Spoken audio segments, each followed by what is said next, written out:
right, we're back. Hello, everybody. Night 2 of 2 for this week.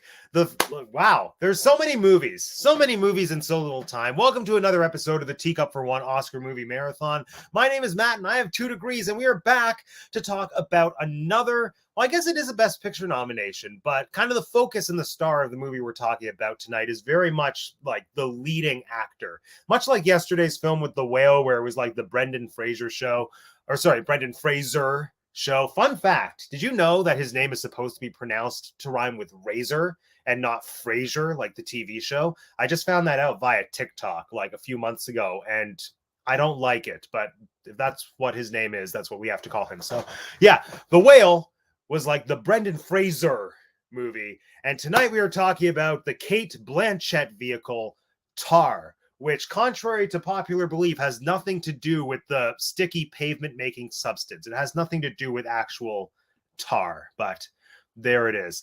So let's see what we have here joining us in the audience. We have my cat, Eliza. Hello, humans. I didn't watch this movie. I'll be watching bird videos on your TV tonight, Matthew. Enjoy that, Eliza.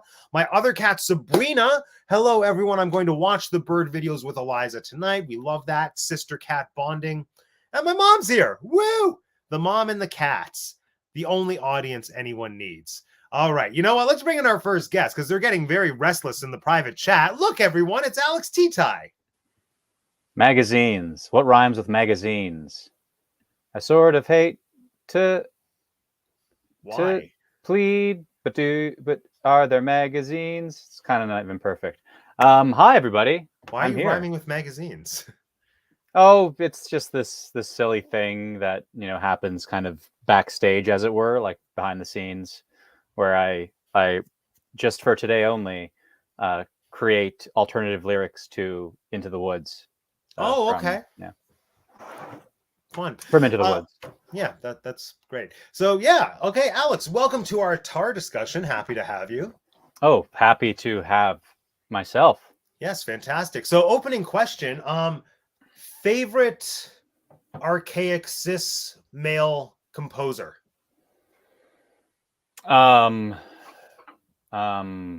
Cis means like normal? Like what does that mean?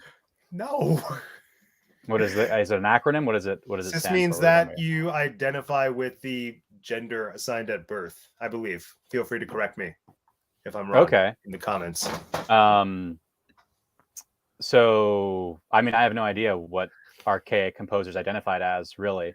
But favorite archaic, as in like old composer. Yeah. I don't know, man.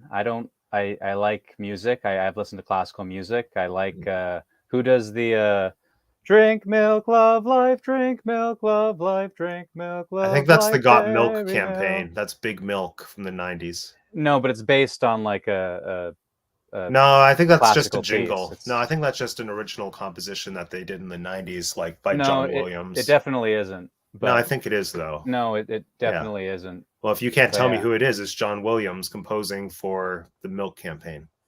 Well, I could. I can look it up. Okay, well, while you look it up, let's bring in our next guest. Look, everybody, it's Lisa Alves. Oh my God, that was the wildest conversation I came into. I was watching Lisa's face the whole time. It was hilarious. Oh no, I'm happy to be here. Happy to see you both. Yeah, and you. So Lisa, favorite archaic white cis male composer? There's so many. There's just so many. Almost exclusively is what. No, I would say I like Debussy. I don't even know who that is. Okay.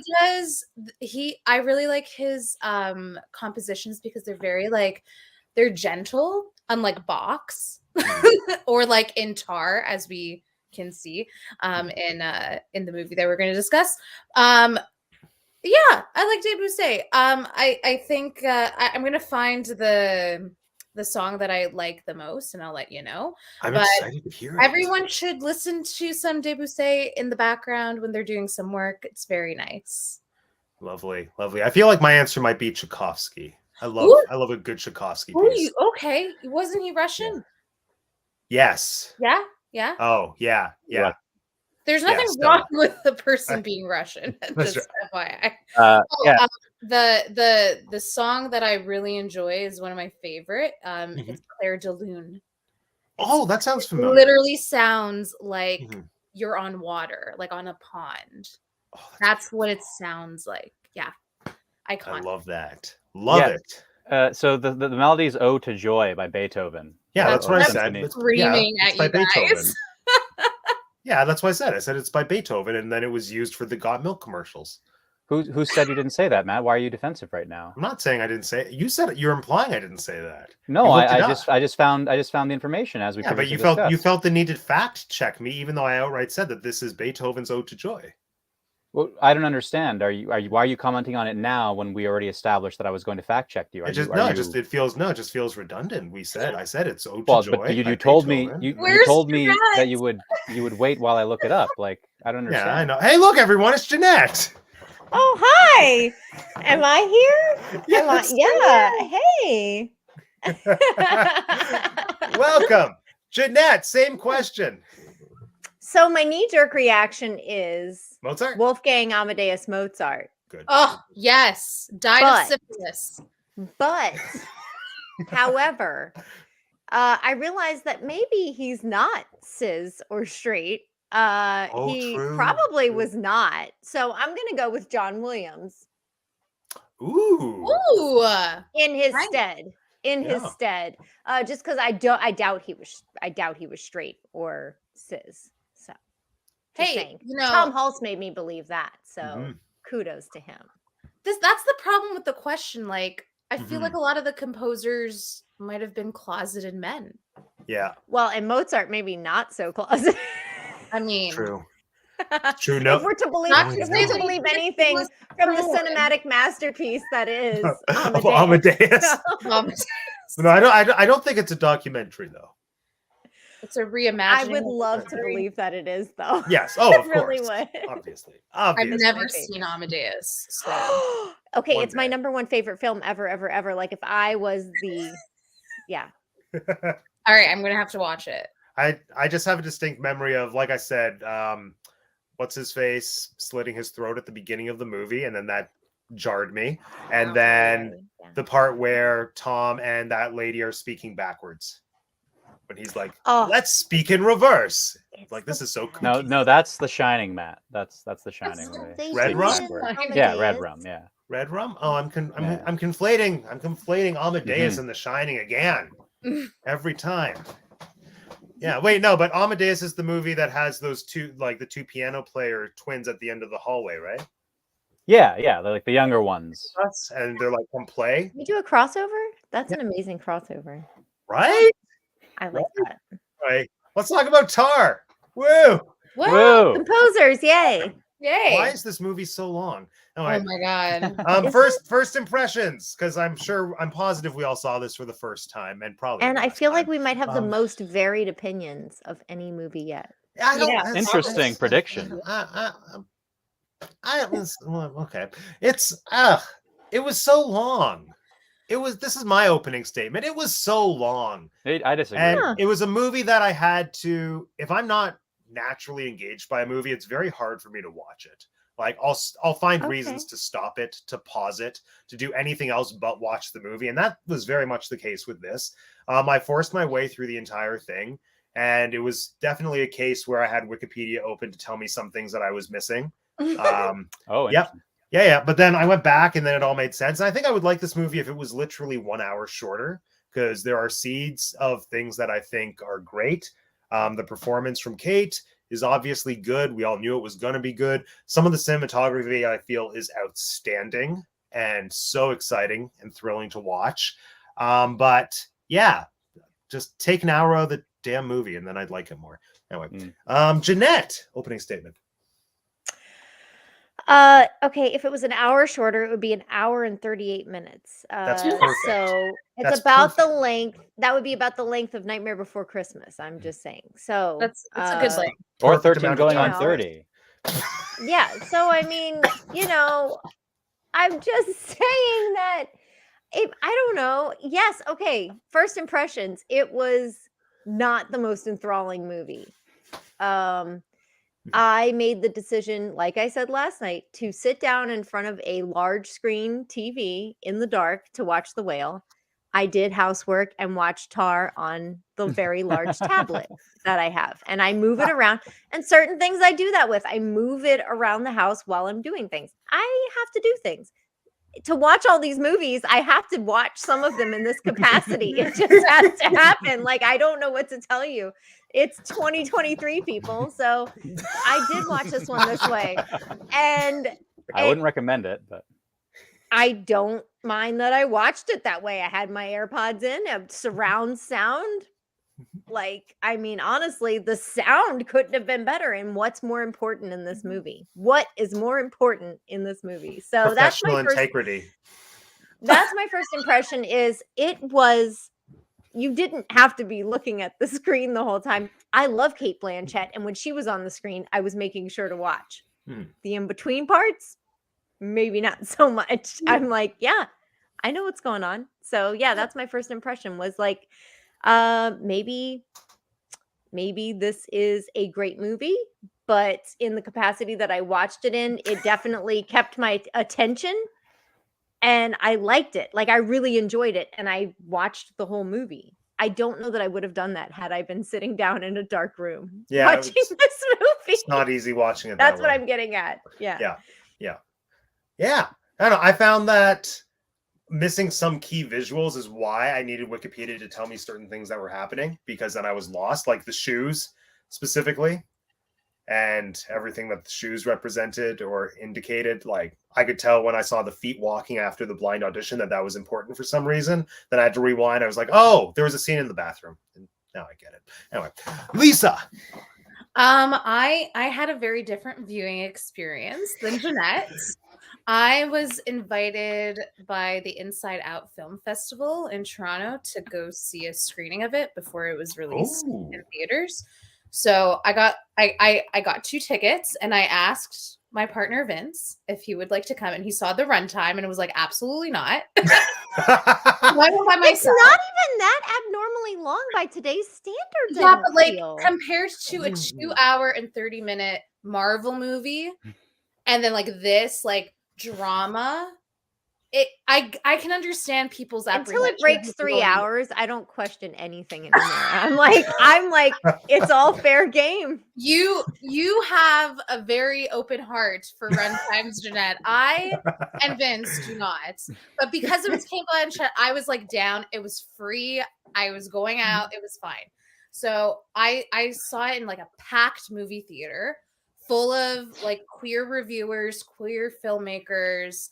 And it was a wild ride. And so my first impression of it is that Kate Blanchett was amazing. And I like the film, but I don't think I took away what Todd Field was trying to convey, which is okay. And we can like discuss that more later. But I think Todd Field is such a weird filmmaker. Like, his last movie was Little Children, like a decade ago. And like, I don't know how I feel about him. So that feeling about him, and then my feeling about Kate Blanchett is like, oh, like a very complex feeling leaving the movie. But I will say I was talking about this movie a lot after I saw it, because I think there are some really interesting and like poignant points in the art industry in general. I'm sure in the music industry, it's like the things that they explore is very prevalent. But like even in the theater industry, I'm like, oh my God, I am there in this movie following this narrative, because this shit happens all the time, and I'm not exaggerating. So yeah, I'm excited to talk about it and hear what you all think. Nice. Alex? I hate no. So no, why is that on the screen? I was. What do I write here? When we can tell. I have notes. Sorry. Okay, cool. Yeah, no. So I was engaged. I was engaged throughout almost the entirety of the film. The exception being the very end. So like the last maybe 20 or so minutes, I started catching myself being like, I wonder when this movie's going to end. And this feels like a movie that's going to end in an unsatisfying way. It feels like they're going to leave a lot of things unresolved, from my point of view, right, based on the threads that I kind of picked up and was following. Like, yeah, it feels like it's going to have a, for a maybe, like apropos word, an artistic ending, as opposed to a concrete definitive one.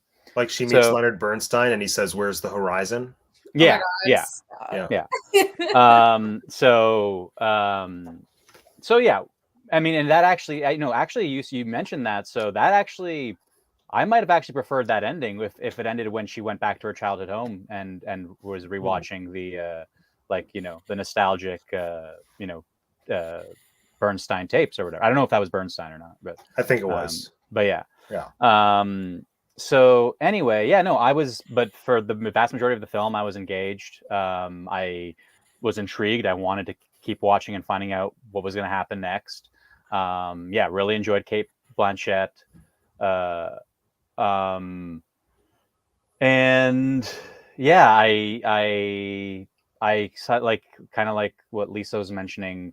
I didn't at the end of the film, I definitely did not know what to feel, in the sense that like I didn't know what to take away. I didn't, and immediately I wasn't sure what the point of the film was, what the main theme was being communicated, what the main messages were, and I explored that, and I kind of wrote down some notes and thought for.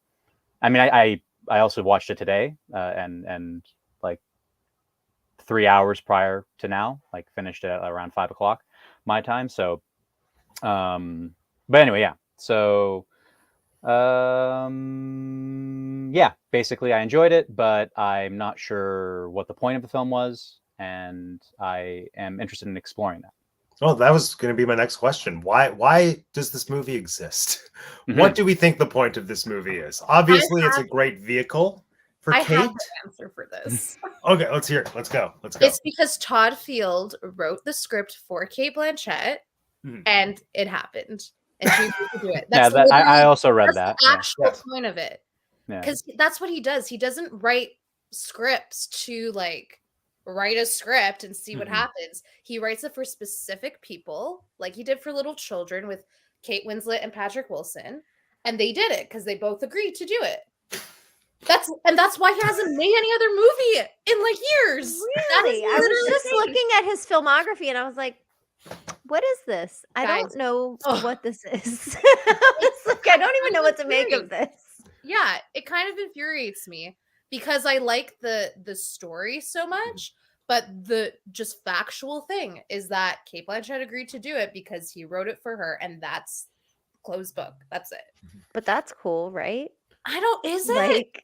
Yeah, of course it is. It's an interesting phenomenon for sure. It's an interesting like premise. If you like Cate art Blanchett piece. prior to this, it's cool. If you don't, it's probably not cool, right? Well, like I who mean, doesn't that's like kind of Cate Blanchett? plenty of people, love I'm Cate sure. Blanchett. I love her. Let me be honest. I didn't even know that I loved Cate Blanchett until like the past 2 years, because I didn't even realize that I liked a lot of things that she had done, and I was like, oh, I like Cate Blanchett. And I was like, oh, this is cool. I didn't know I was a Cate Blanchett fan, and that's happened with a lot of things, but that's where I'm at. I'm like, yeah, that's cool if that's the reason that it exists, but like the story has to come from somewhere, right? Yeah, and all the content.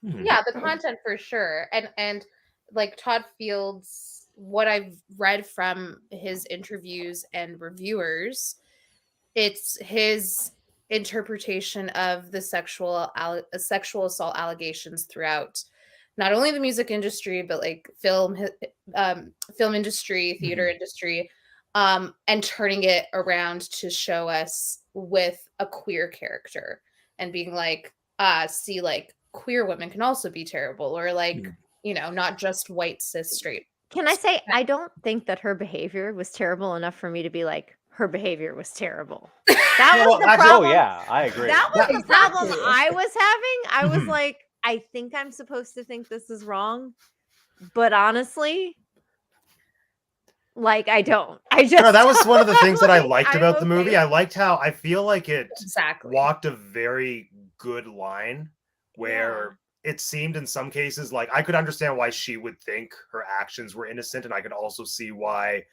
like, Christy or whatever her name was, like, lost it because of her, as it were. Like, there were Mhm. just there was definitely a power imbalance between her and absolutely everybody. And I think we even saw objectively that she did consciously abuse her power, like that scene with the shoes, because she saw the attractive woman in the bathroom. She noted what her shoes looked like. Yeah. She hears the music in the blind audition. She's like not impressed. Then she sees the shoes and she's like, no, eraser, eraser. And then just for me, like that moment was just so significant because it was showing, yes, like she is kind of crossing the line in a completely private space. Like that was a moment that was just for the benefit of us, the viewers. No one else sort of had that view and could see what she was doing. But to me, as an audience member, that was just confirming, like, yes, she is consciously using her power to get closer to somebody that she is attracted to.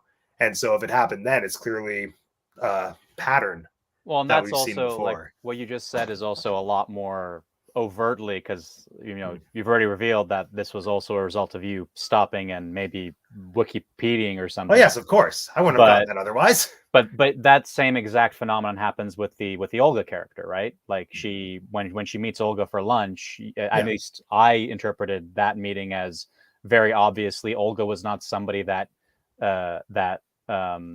Lydia like would have like was attracted to as a person. Like she didn't relate. Like the mannerisms of Olga and the way Olga was like behaving were not ways that were compatible with Lydia normally. But Lydia promoted her within the orchestra seemingly purely, well, at least in some sense, due to her attraction to her. However, in Olga's case, I would say there is also the wrinkle that Olga seems to be very talented, right? So like when they do the auditions, even like Lydia's partner and everybody else's and the first cellist or whatever, lead cellist or whatever the proper title is, they all agree that Olga deserves this opportunity as a soloist, basically. So that's less of a case of like, oh, her only merit is that she's attractive to Miss Tar. But yeah, so I would say maybe next time don't try so hard because that's the same point. You didn't have to look up the shoe. Could have just waited until I have that no scene. regrets. No regrets. I have no regrets. I have zero regrets. But yeah, what was my point? Oh yeah, just I think it was handled in a way that was just obscure enough, which I respect. That good line, right? Yeah, you're talking about. Yeah, no, because it would be so easy to write her as being very obviously and overtly problematic, and yeah. But the reason why maybe it was because like I was in a room full of like exasperated people like every time she did these things where it's like, oh, you are leading from this like lustful attractiveness and not from a professional standpoint, and like people were like, oh my god, like it was a lively room. It's also like I think it's not great. Like she was not a hero. She was not the protagonist. She was, I mean, she is the protagonist. We're following her story, but like she is not the main character where I'm like, oh, I love you and you are a But good see, I character. think that's the point of this movie, and I like movies like this sometimes when they're done right? Where there is no protagonist or antagonist. There's the main character, and literally that's the title of the movie, and like that's who we're following. And the book, Tar on Tar. And that's one of the reasons that I always liked Clockwork Orange. Like that's just the main character. Whether you like them, whether you hate them, that's just the main character, and that's whose story you're getting. And that's one of the things that I like about this movie is that she's not the protagonist or the antagonist. I don't know what she's Anti-hero? just the main character. Would she be I feel like she Not might be No, but she's not heroing anybody other than herself. No, she's anti-heroing. She's like this selfish hero. Yeah. Just like that's what I'm saying. Like last night, like these main character films intrinsically have to be somewhat selfish, or else we Mhm. don't get a story about one person. 100%. Like that, it has to happen that way, and it's a matter of how it shows up. Here, it's what we're going to call it, not misogyny, whatever the equivalent it is in this It's capacity. a power dynamic. Mhm. Misandry is the Sure, yeah, other and version. I mean, like, it's just like, and maybe it's the showing up of, has this ever even been able to be a power dynamic before? Like, has a person like this ever even been able to act Mhm. out this way? It's all acting out, right? Like that, it's all right. I can act out in this capacity. I can do this thing. And someone in this capacity hasn't been able to do that before, and now they can. And it's like, maybe that's why we're forgiving. Yeah, I think that speaks maybe to like a universality, right? Of like maybe, to put it one way, like the corruption of power is universal, like and gender blind, or every like in all like it's just universally human. And I think in my exploration and in my thinking and thought exploration of sort of the meaning of the film or the themes or whatever, one of the thoughts I had was that this film offered a commentary on art in the sense, in a in the way that it showed us this great artist and their flaws. Now, this isn't something like revelatory or new, but just again to kind of try to figure out what is a point that this movie is making. One of my thoughts was that a point could have been, Kate Blanchett. We see her character's flaws, and we see her character's great artistry, and maybe those things are one and the same in the sense that, like, we have a habit as people or as humans to idealize things, and it seems Idolize? yeah, that's another way to pronounce the word that I said. And different word, actually, sorry. no, actually, that's a different word. No, It is a different idolization word. is not idealizing. So yeah, sorry, but yeah, my bad there, and you're bad for confusing me. No, it's okay. Now I'm going to take even longer to make my point. But yeah, so like basically just that idea of that, and this relates to the idea of that line of, this doesn't really, like, to Jeanette's experience of, I get the feeling this movie is trying to portray her as maybe in some sense despicable or flawed to a certain extent, and I'm not quite sure that I agree with that. Like, I don't see her quite as that flawed, as flawed though she may be. So I think there's something there where maybe the movie is saying, like, not to justify otherwise despicable behavior, but just to say that there is no such thing as the ideal great artist. There are just people doing what we always do, which is make mistakes and fall and give into craving and and impulse, and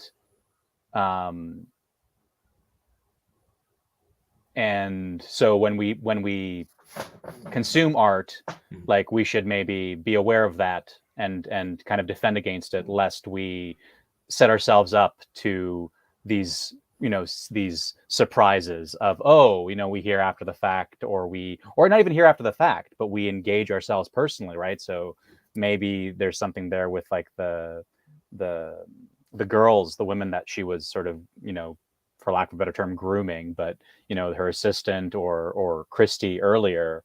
It's like those women maybe could have been defended in a sense if they came into those relationships. And of course, it's easier said than done. Entering into these sort of power dynamics, it's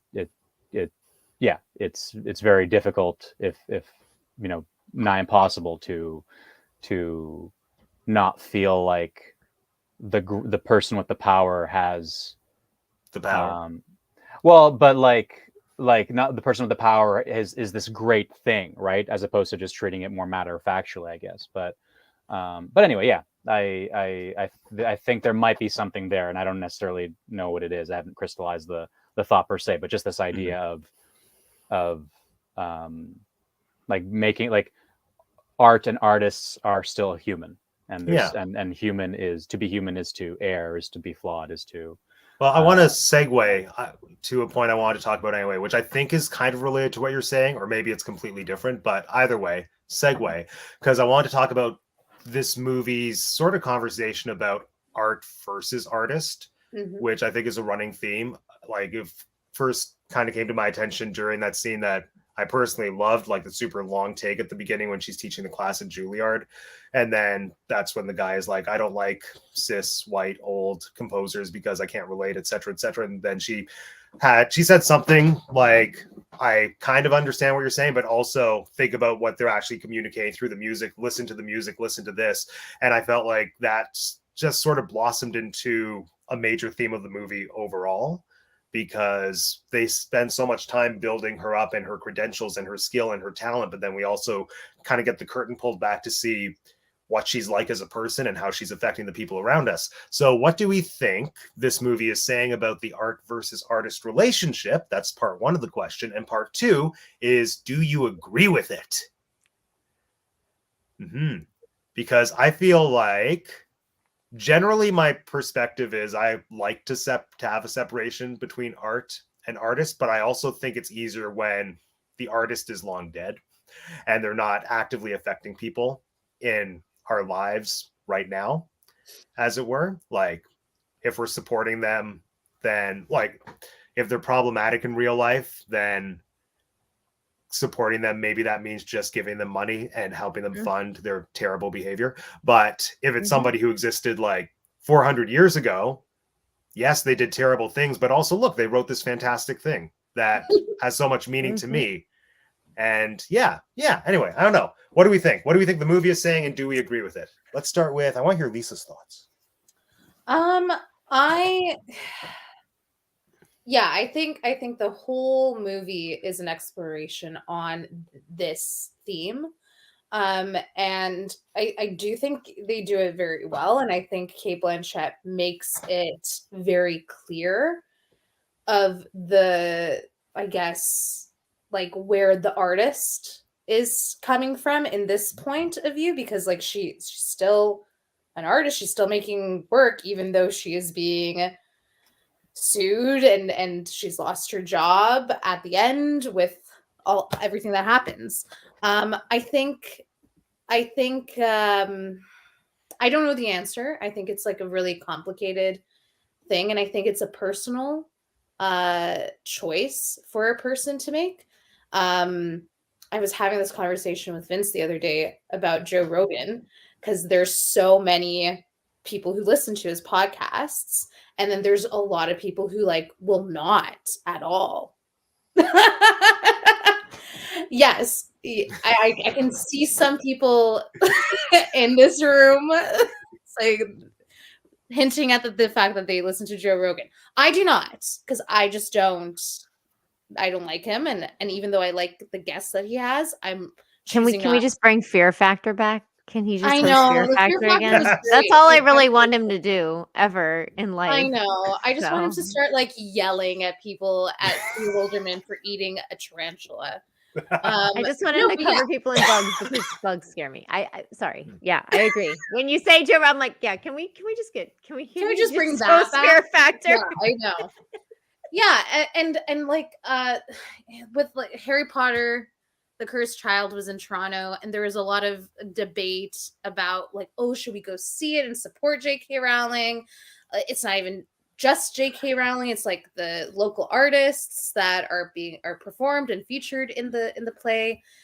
And like at the end of the day, I'm like, you know what? If you as a person are choosing to consume the art, but also recognize who the artist is for their flaws, for their humanity, for their great successes, I think it's fine. And I'm not going to start arguing and judging and unfriending people because they are consuming an art or a form of art from a person who might be deemed terrible or has been canceled in the past.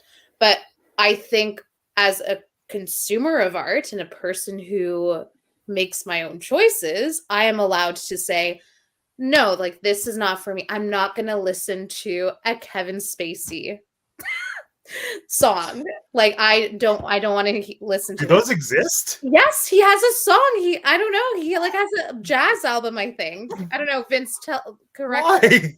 Okay. Anyway, yes. let's- So at the yeah. end of the day, I PSA: think, if you want to listen to celebrity jazz, please listen to Jeff Goldblum. now that is a man who can do no Yes. wrong. That's Yes. yeah, exactly. Yeah, And I think Molly Ringwald is a jazz singer too. yeah, I think Yeah. she is.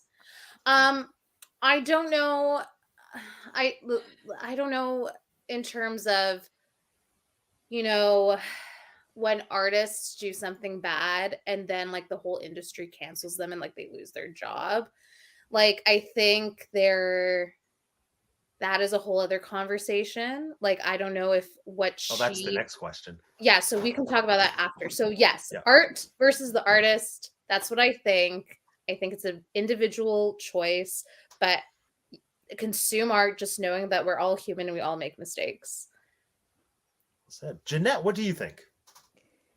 I have many feelings about this. As someone who, I'll just start off on this because it seems highly relevant. Mm-hmm.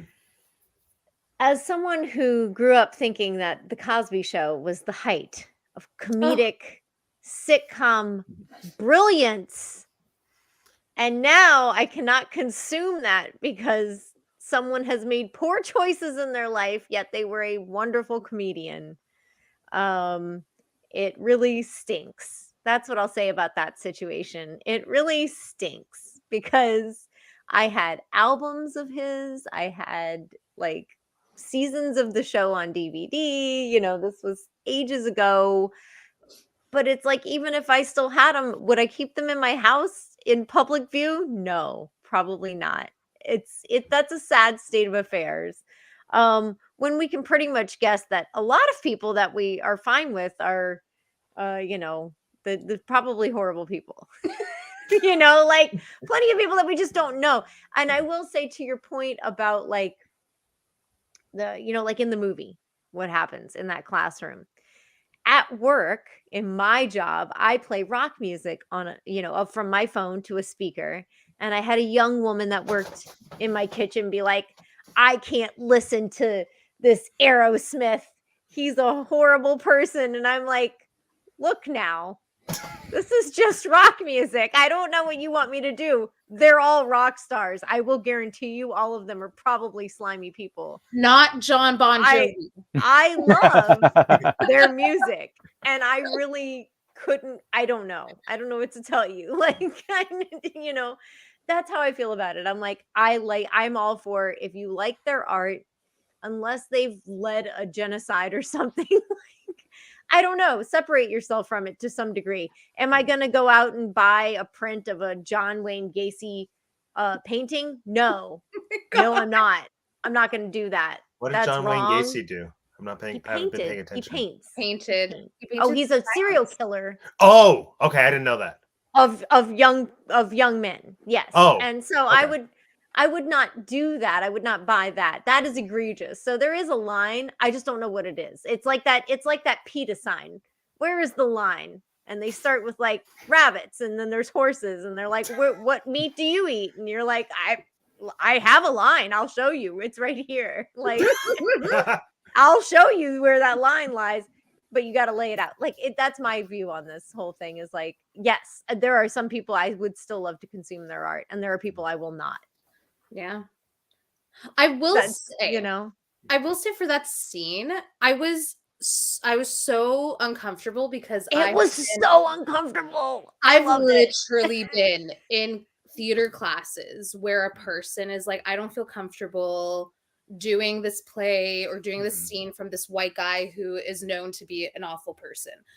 And there are two situations I've seen happen. One, what we see in the movie, where it's kind of like this teacher who's like, yes, I understand, but, and it's like very, in my point of view, comes across as very pretentious and not a lot of compassion, because she is trying to be like, it's not about the person, it's about the art. And then I see other, professors and teachers who have approached it to discuss it and to accommodate the student. And whether that accommodation is strengthening the person's education or not, that's a whole other question. But I think that scene was so strong because it evoked oh my God, the guy is right, but also she's right, and they're both wrong at the same time. Yeah. It was the most engaging scene Oh yeah. in the film. Yeah. Right? I mean, would've been I happy if feel that that scene was the way. whole movie. I could just watch that scene all day. Yeah. Yeah, it, and then honestly, the response video to that, like the scene surrounding that, that was the second most engaging scene in the film. I felt like everything related to this scene was really on point and fantastic and really hit like an emotional vibe that I don't know that a lot of the rest of the film hit, like where you're like enthralled, on the edge of your seat, nervous. Like you said, it's uncomfortable and it makes you feel something. I don't know how much else, the rest of the film feels. No, I loved that scene, and I don't know what it says about me, but also it reminded me so much of a ton of theater classes that I've been a part of, and my mentality was, oh, she's not as bad as she could be right now. Like I feel like she's still trying to communicate, but then at the same time, absolutely, like gray zone, lines were crossed. I felt like the guy overreacted a little bit, calling her a bitch and then leaving. I felt like that was out of a little bit out of line. That was the part. See, you think the professor was underwhelming, and I'm like, that student reaction was underwhelming because I've definitely seen some student reactions that are like for the books. He could have gone bigger. Oh, he could have. He could have. I think I don't know. I feel like if that were, well, this is just how I am too in those terrible manipulative arts classes situations. I would have just internalized it, then left, and then been really sad after the class. So that's just me. Yeah. All right. Alex, what are your thoughts on what the movie says about art versus artist, and if you agree with the movie statement? So yeah, my thoughts are, well, it's not my thought, but let they who are without sin cast the first stone. And so I think that's kind of like the movie doesn't really explore the issue from that angle. But in a similar vein to what I said earlier, and then what you guys kind of, I think Lisa got into a bit when she was giving her perspective on that idea, right, of the idea of the artists and being humans who are fundamentally flawed, and so kind of interpret art, any art you love, art you hate, art you haven't seen yet. Like, I think it's useful to have that perspective in mind, to understand that no matter what you're going to consume, it's coming from a person, at least so far, AI soon, but for now it's coming from a person who is human and thusly is flawed. So, and then, to elaborate onto what the sort of casting the first stone type thing, I think that's something that I think we are, like, on the one hand, it's a very old, proverb or notion, but it's also, I think, or I'm optimistic that we as like a society are appreciating that more and more. And I think part of it, from my personal opinion, part of a more like enlightened society is one that recognizes, to an extent recognizes that fact, like the fact that, basically just recognizes, like, introspectively, we us as individuals, like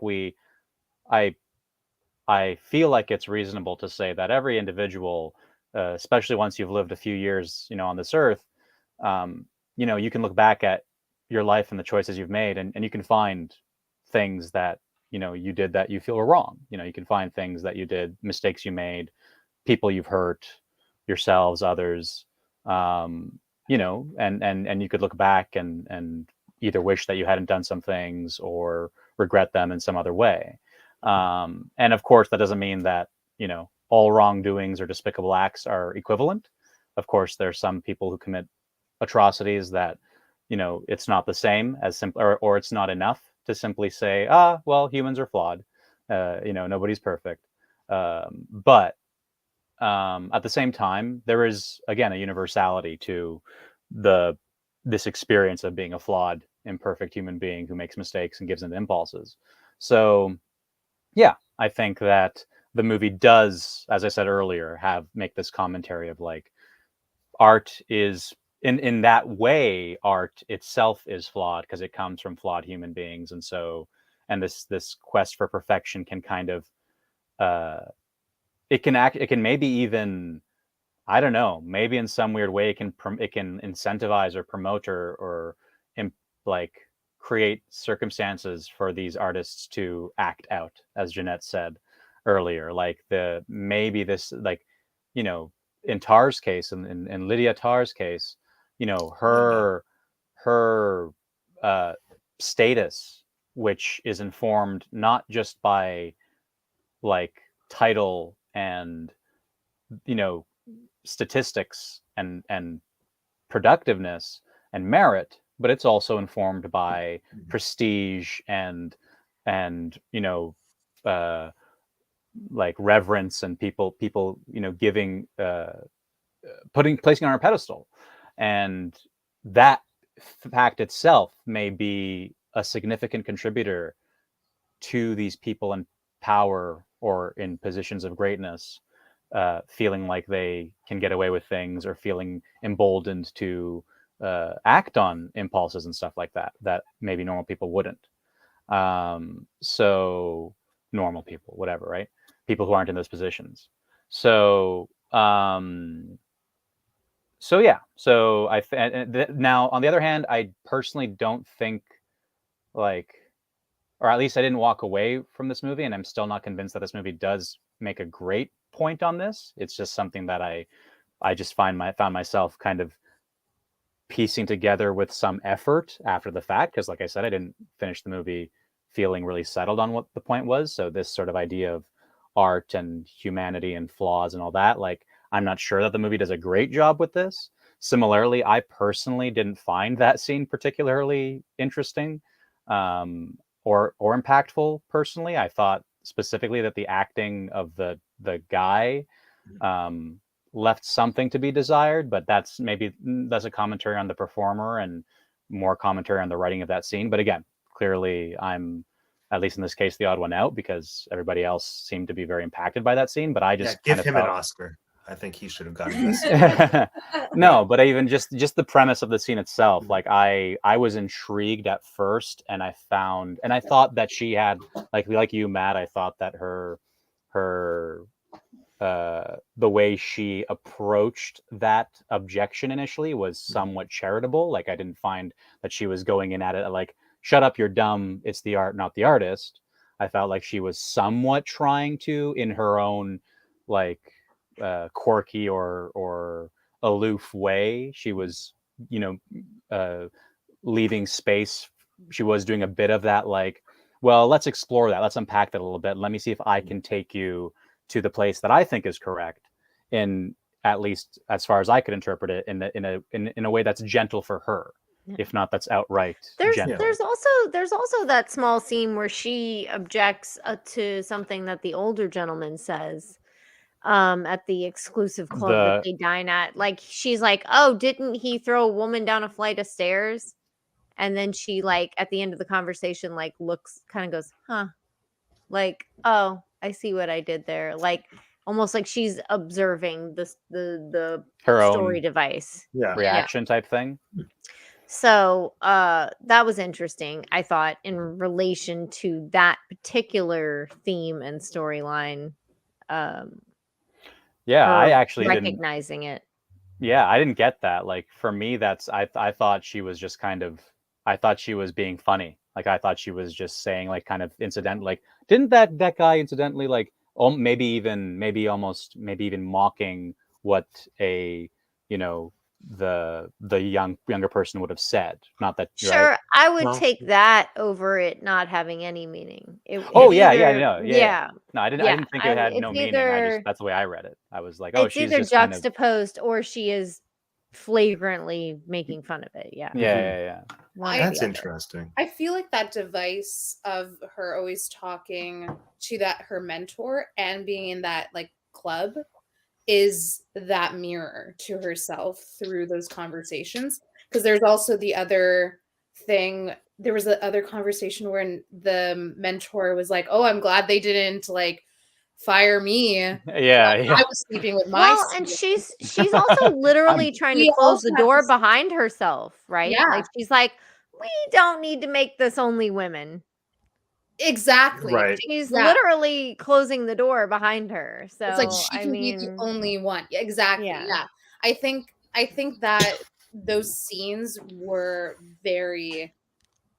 like a very important device for the character to explore what she is doing not the greatest in her life slash Yeah. wrong Mhm. and her reaction to what those other those other guys were doing. And I think they did that well because it was a mirror. It was a mirror of everything Yeah. that she was doing. And how American Psycho was that scene where she's having that suit made, like down to like the collar being measured That's what they separately from the do. shirt. I was That's like, what conductors do. this is amazing. This is so hot. This Yeah. is so cool. I love Uh, it. so, I can't remember what I was going to say. She had a great suit. She had a bunch of great suits. That was great. Kate Yeah. Blanchett So, in the Suits. More of that, please. do we think Lydia deserved to be canceled, as it were? Just seeing all the things that she does in this movie. I think more so specifically the relationship with Christy, or is it Krista? What's the name of the I think it's Krista? Christy. Christy? Krista? Yes. With her, because I feel like from what we saw, I definitely see how Oh, the picture Kristen. could It's be Kristen, I think. Is it Kristen? Well, I It's just say Krista. that because I took notes during the movie and I wrote Kristen, but that's Chris not something. necessarily Krista. The redhead who Yeah. we basically just see the back of the head of for the first Yeah. half I of the movie. that whole thing, I don't think that they Krista, gave Krista. us the flashbacks were not solid Mhm. enough for me to feel attached to what that relationship was. Yeah. So I thought that they were leading I almost us felt on like this. she was a stalker. And I know like they didn't give us enough information for me to form a solid opinion, which definitely I feel was the Yeah, 'cause I'm intention. like, maybe but- she was a really weird individual, and she's like, no, you shouldn't hire this chick. Like, I know Mhm. she's talented, but she's really unstable and weird. I don't know. Or are we supposed to think that she had a relationship with her and is now trying to blacklist her because they're not in a relationship? Like, I don't know what I'm supposed. That's the thing. I didn't know what I was supposed to take away. And again, like I watched it probably more disjointedly than anyone here. So like I don't want to Probably say not that me. I couldn't have missed something. Like I could have missed something. But Mhm. I really feel like I didn't know enough about that relationship before it became a really big deal. And Mm, then yeah. they showed us the emails and I'm like, yeah, but like if you've ever been a boss or a manager of anyone, this is not unheard of. Like Yeah. maybe someone's completely wacko and they, you're like, no, like, hey, don't hire this person. But I felt like there was supposed to be more to it, but I don't know what that more to it was. Like it was too uncertain. Yeah. And so that was my least favorite point that they made for or against her or whatever. And I liked the uncertainty just because it did put us into this gray zone that I think is very in some ways true to life, where you don't realize the effect that your actions necessarily have on other people, or you do, and you're indifferent to it until you realize that it's too late. And yes, I don't know. I personally enjoyed the ambiguity that surrounded that, because that just made me it made it easier for me to not sympathize with her, but not totally write off Lydia in that scenario. Yeah. I feel like I took away that it was a relationship because of the way that she spoke to Francesca, her assistant, because they had like a tight group, her, Kristen, and Krista. Krista. Krista. Krista. Yeah, Krista. And then also just how the whole situation with Olga was kind of unfolding. Like Francesca, she gave off the impression of like, oh, it's happening again. Or like, oh, I'm not the one. I'm not I'm not Krista in this situation because she is going for Olga. She's favoring Olga. So and also like the whole like suicide thing and the whole deleting emails. I was like, this is really suspicious. And Yeah, it was really even need shady. an answer Yeah. about what happened. I just need to. I'm leaving this ambiguity, thinking that what Lydia did was Mhm. bad, and it was not what she should have been doing as a professional leader, boss, teacher, Mhm. whatever. Like it was not a good look. Because if it was like no big deal, she wouldn't tell Francesca to delete the emails. Mhm. Krista wouldn't have killed herself and like written a note Mhm. about how it's all Lydia's fault. Like it was just too all the arrows were pointing at Tar. You are at fault here for somewhat of what has happened. Yeah. Yeah. But yeah, I mean, like, look, I don't know if she should have been fired. I think it comes down to like the whole business, like protecting the orchestra as a business entity of like they have to protect themselves and or the school. It was a school / orchestra kind of deal, was it? I was not clear about the institution, but whatever it was, I think yeah, businesses in that case will always have to do whatever it takes to protect themselves. Protect the brand. Protect the brand, protect the just the way the public looks at them, the way the rest of the industry looks at them. I do think it would have been a better idea, and a lot of like smaller companies in the non-for-profit and arts world have started doing this called like conflict transformation, where you have a literal conversation about what has transpired. Now, Krista is dead. That would not have been able to happen. And you would have to be talking to her parents, which is a whole different can of worms. But I do think in cases of a person in leadership stepping out of line and not doing the right thing, I do think you should welcome in conversation about what has happened and how this can be prevented to happen again in the future.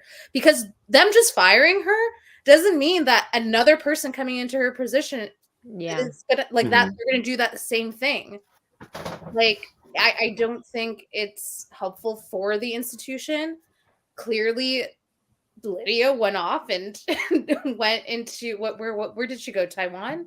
You know? No, Philippines, and she The Philippines. freaking Yeah. made the music for like I'm sorry, we'll get to the ending. I'll talk about how I felt. I'm insulted. So But that they Yeah, gave her a well, really cool job, but then painted it as though it was her punishment, and was it was like like, below her. yes, I I'm know. outraged. but Because like I'm that's one of those people that would be there in Oh, a so would freaking I. costume being like, this is super cool. Like, And it's still a full orchestra.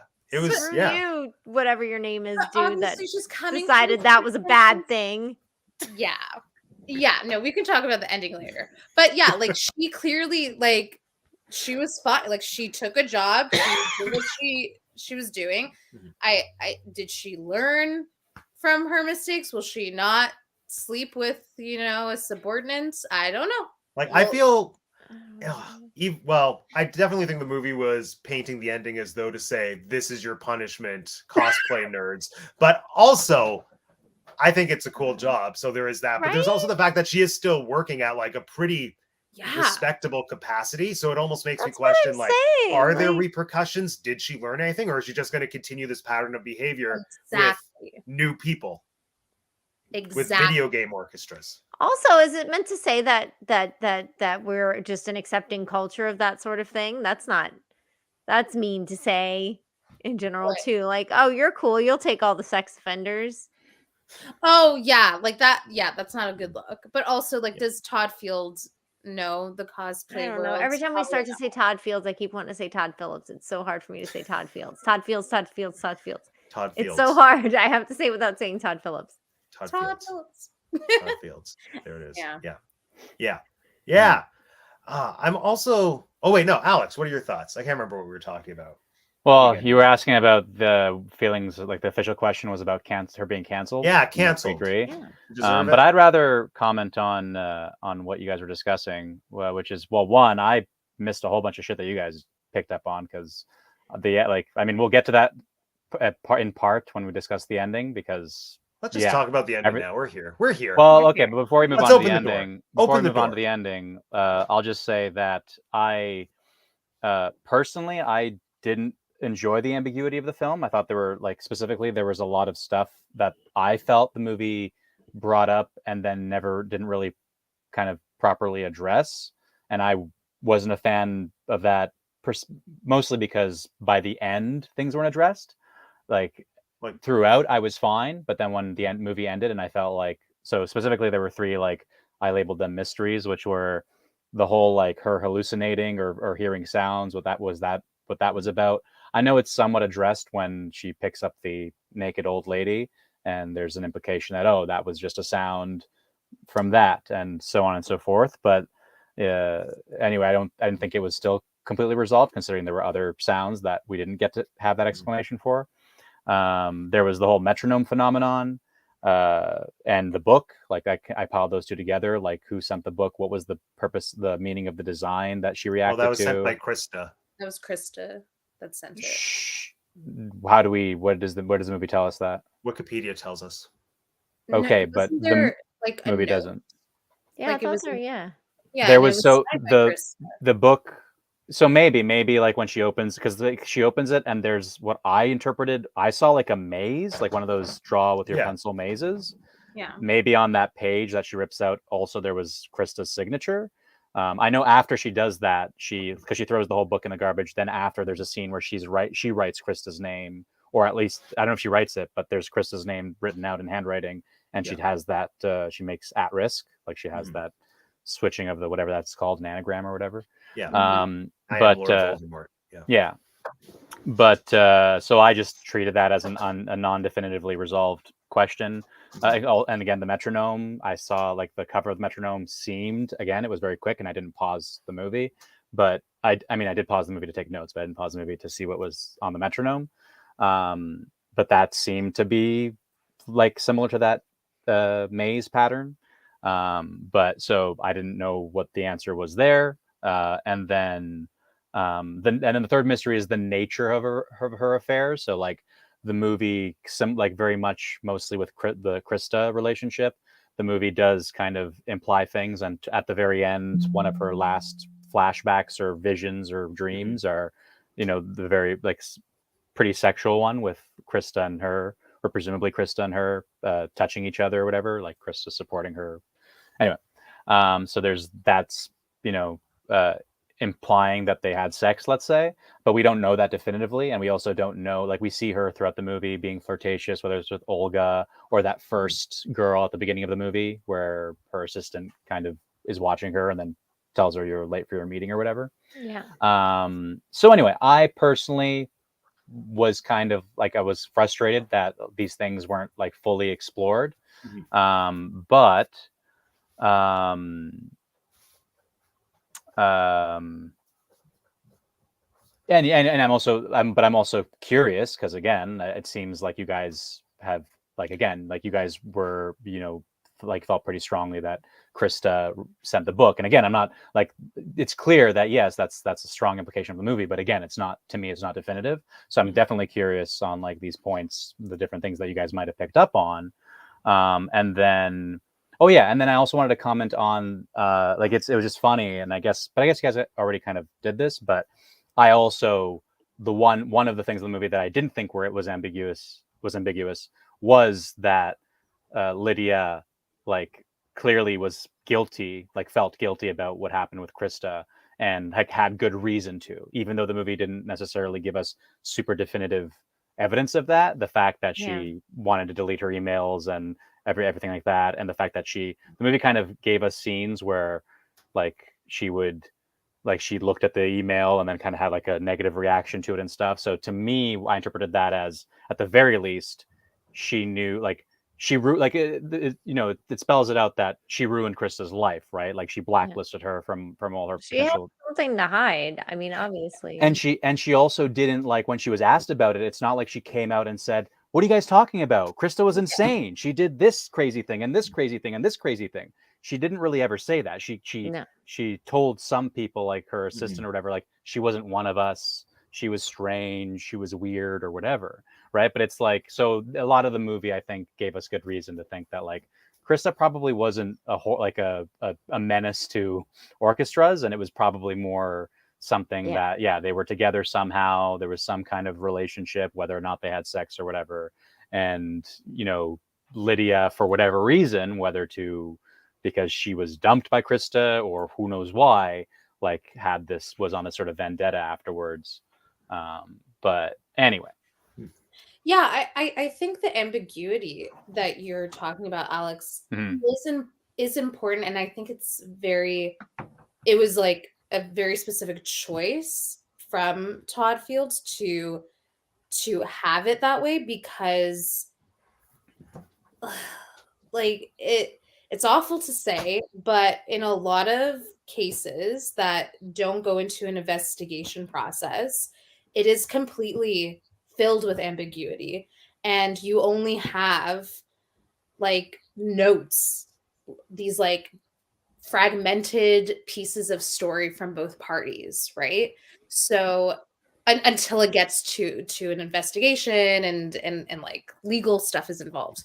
But like I was okay with it in terms of like it being a very real thing that happens.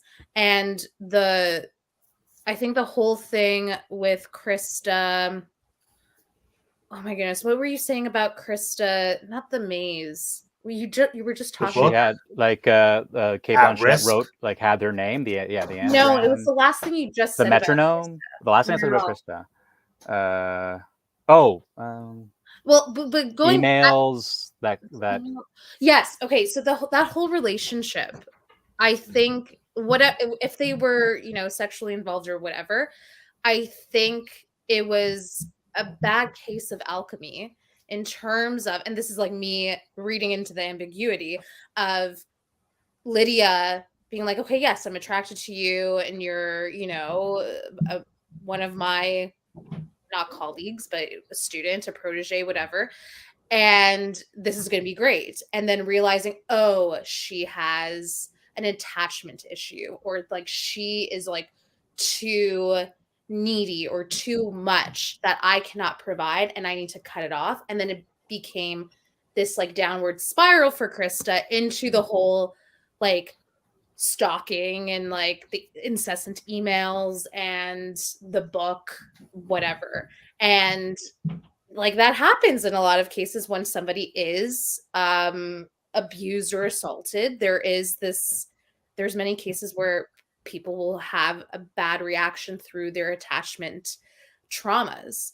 And then the whole thing with the maze and the metronome, I do think like it was like a little like heavy-handed, but I think what they were trying to do was like the whole like paranoia that Lydia was experiencing, and I don't think it was really needed in the movie. It felt like very Telltale Heart, thrillery, like that whole and I was waiting to figure out what the answer is. I was like ready for into Krista. Your home? Yeah, Krista to like be there setting the metronomes and running away. There were too many. There were too many flashback scenes without being actual full flashback scenes. I'm like, what are these weird scenes?